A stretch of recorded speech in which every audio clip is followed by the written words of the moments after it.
Fellas, AC here. Welcome to another review. Today I want to talk about one of the most hyped fragrances in recent times, and it is also one of the most beautifully well-made oriental, rose-based oriental fragrance that I've come across in recent times.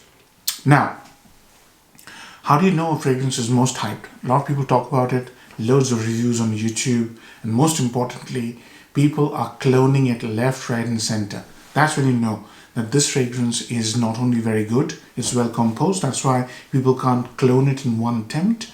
And also, there's a lot of demand for the clones. And obviously, this fragrance is very expensive. So that's why there's demand for clones of this fragrance. That's how I judge whether this fragrance is very popular or not. Obviously, the scent element is there. The scent element, this fragrance is absolutely gorgeous. One of the nicest, most luxurious, rich, rose-based oriental fragrances out there.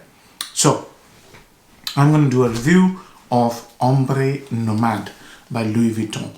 And I just want to say, this is how you do samples. It's a nice little packaging.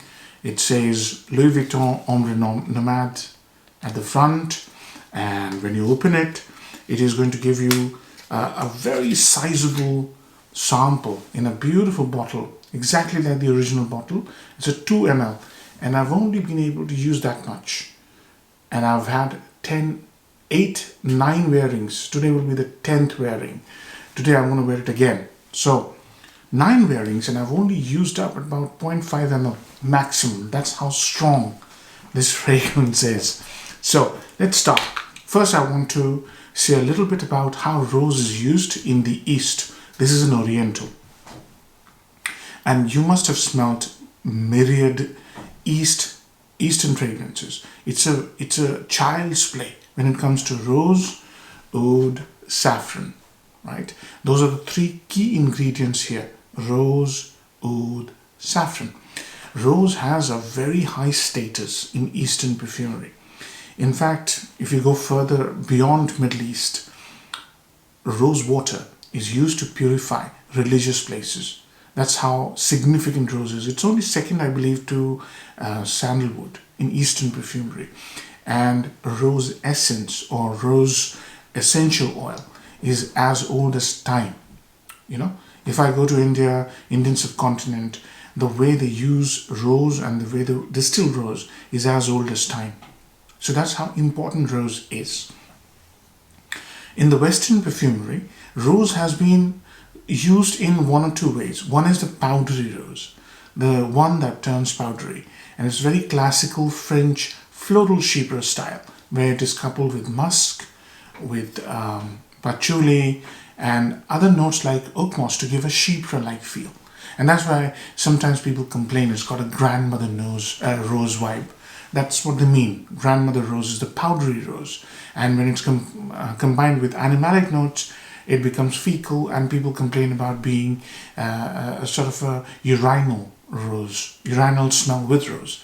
So that's the chypre element in French perfumery. That's why rose has a bit of a reputation, if you like, in Western perfumery and with connoisseurs of rose-based fragrances. In the East, it is essential. There's no such sort of pigeonholing happening in the East. It is essential. It's paired mostly with sandalwood in the Indian subcontinent to create a beautiful smell. Rose, jasmine, sandalwood. 3 amazing notes. They're coupled together and you'll get amazing others out of them. In the Middle East, it's coupled with saffron, oud, sometimes sandalwood, but mostly I see, from my limited experience, I've seen saffron, rose, and oud. Those are 3 elements there, and those are the 3 key elements here as well. So just wanted to bring the whole how rose is perceived in the East and the West to the fore. Just putting it out there. And this is an attempt at doing rose the Eastern sort of way. So Jacques Cavalier is the perfumer, and he's already created an amazing, I'm getting this fragrance here, an amazing fragrance, rose-based fragrance called Noir de Noir. And I believe the way Noir de Noir has been created, it's a tart rose with sour red wine note and truffles. The way rose and that fragrance has been created and treated there was the birth of Ombre Nomade, at least in the mind of Jacques Cavalier. And that's what he's done here. He's created a jammy, tarty rose, and I've got a dry down here which is about 7-8 days old, and I've been learning through this blotter. I'm just going to refresh because I want to tell you about the opening, and then we'll take it from there. Wow, wow. Incredible, man. This person, Jacques Cavalier, is one of my favorite perfumers. And he's now trying to do an Eastern perfumery, which is a child's play. Has been done many times. And he's really, really successful. It is incredible. The opening is incredible. It is absolutely amazing. So, imagine the richest smell, fruity, richest smell of saffron. Richest saffron you can think of, finest Iranian saffron, right? Mix with it a jammy rose petal jam. Think of that. It's very popular here in the UK. It's very popular in India. It's called Gulkand, and that rose petal jam is what I want you to keep in your mind. It's a tender, beautiful, sweet, rosy jam with saffron. Incredibly delicious. And it's edible. And then with that, pair in a very tart raspberry. Very tart, almost sour, So sweet and sour, jammy, rose, raspberry, saffron. And in the background, there is oud. Synthetic oud, not real oud, no skank, no barnyardy stuff, but clear and present. That's the opening. It's a beautiful opening. Absolutely amazing. This is accomplished perfumery. This is a master's work. It's a beautiful, beautiful opening.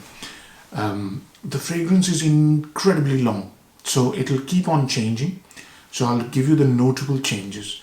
In about 2 hours time, you'll start to get a sense of oud coming to the fore with vanilla-like smell.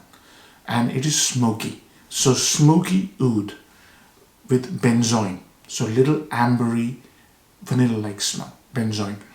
And pour in a little dollop of ink, right? So inky oud with benzoin, vanilla-like smell. Make it smoky and mix with all the notes I mentioned. Saffron, rose and raspberry. Yeah.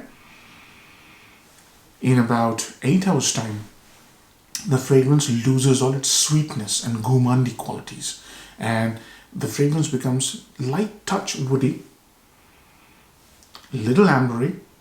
Saffron becomes a bit more there. You can smell saffron a bit more clear and present. But the most incredible thing is the rose from jammy turns into a dry rose, like you would smell rose in a potpourri or put it in a book. And as a kid we used to do that, right? You'd put a rose in your book and suddenly you open that book after about 5 or 6 years and it's completely desiccated and dried, and that's how it smells, completely dry. How on earth could you take a jammy rose, absolutely wow, delicious rose, and turn it into a completely dry and desiccated rose, totally devoid of sweetness, but it's rose, you can smell it, with saffron? Wow, what a fragrance journey this is. Incredibly beautiful, absolutely amazing. And the oud, and another note, I just got a hint of it when I moved my hands. Suede, leather, clear, present leather, right? Suede leather, not butch leather, suede leather. So leather adds in that charm, that charisma towards the dry down. So many different notes, very limited notes, but you get clear and present participation of these notes. And it is nth level of perfumery, one of the highest, most accomplished perfumery I've seen. So, upsides and downsides. Number one upside is the sheer quality of the fragrance. It is incredibly high quality. Rose oil is one of the most expensive ingredients in the whole world.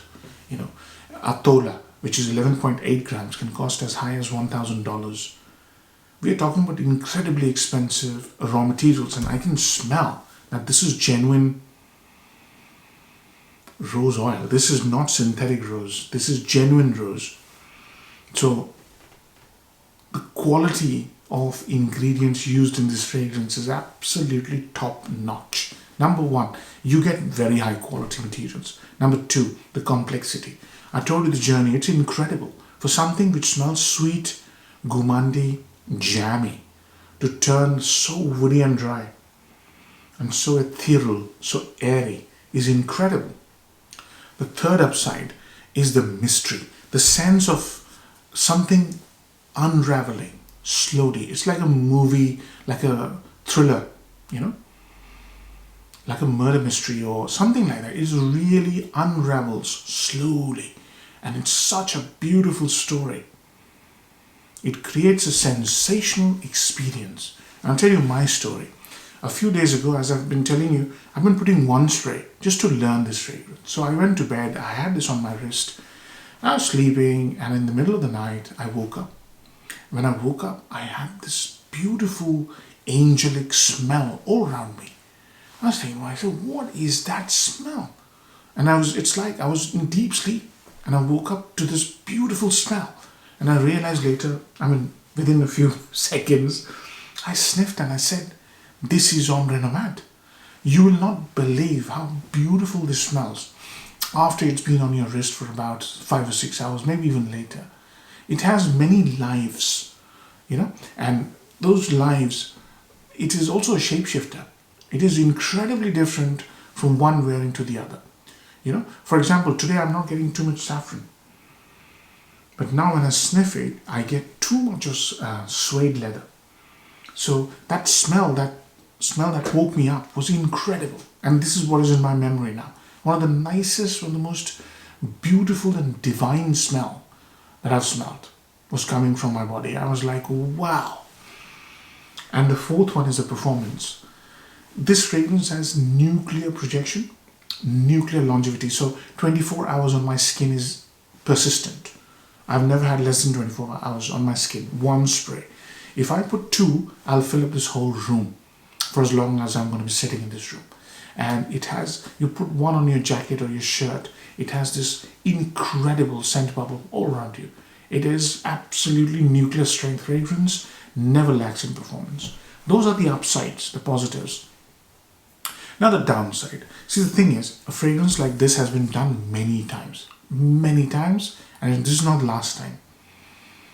It is an incredible experience, yes, but it's been done many times. So Montal, you know, there are myriad fragrances from Montal which do this. Honeyed rose, jammy rose, with saffron, with leather, oud. Montal has got about 3 or 4 very good rose fragrances, and they cost about a quarter of this. Rasasi, I've done Kasamat Morhaf, I've reviewed it and compared it. It's there. So Rasasi has done it.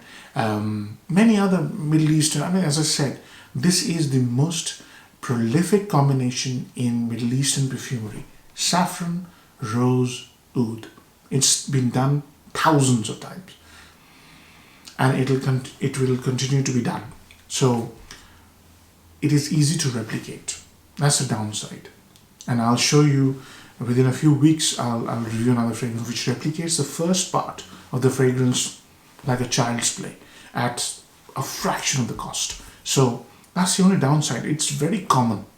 It's trying to go down a route which has been well traversed. And in doing so, when you try and buy it, you will question yourself as to what you're going to get, uniqueness-wise. So lack of uniqueness is the big problem here. Value for money. Let's talk about that. I've done performance. Performance is incredible. You'll never have an issue with performance. So value for money. A bottle of Louis Vuitton, you're paying for the brand name, is going to cost you about 350 to 400 ml. And you can get similar type of fragrances from Montal for less than 150 ml. And if you go down the route of Latafas and Rosacées, you'll have to pay about £50 for this sort of perfumery. Not exactly the clone, but this kind of fragrances. So value for money is low, incredibly low. It's been done before. It is beautiful. It smells amazing, but it's been done before. The newness is not there. So that's the value for money aspect. Compliment factor, massive. It is so incredible in terms of quality, richness, complexity, and performance that you will definitely get complimented. It doesn't smell unisex. It doesn't smell feminine. It is a proper man rose. So if you wear a rose like a man should, you will get complimented. Where do you wear this to? It is incredibly rich. You have to think about the occasion.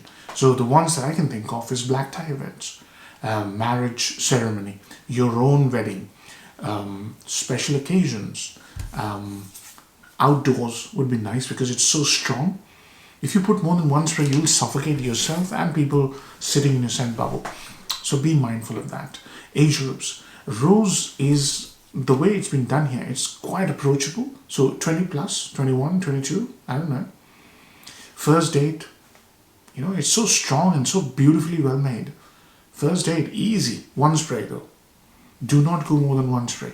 You'll just suffocate yourself and your date. So it's pretty open, 20 plus. There's nothing here which says it's a mature scent or approach it with caution. There is no skank here, no challenge here. It is rich, luxurious, opulent, gorgeous, absolutely amazing.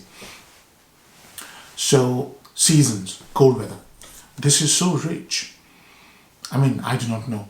If you like wearing rose in summer evenings like people do in the Middle East, you can. But for me, this is a winter, dead of winter, cold weather fragrance. I got the sample in June last year. I didn't even spray.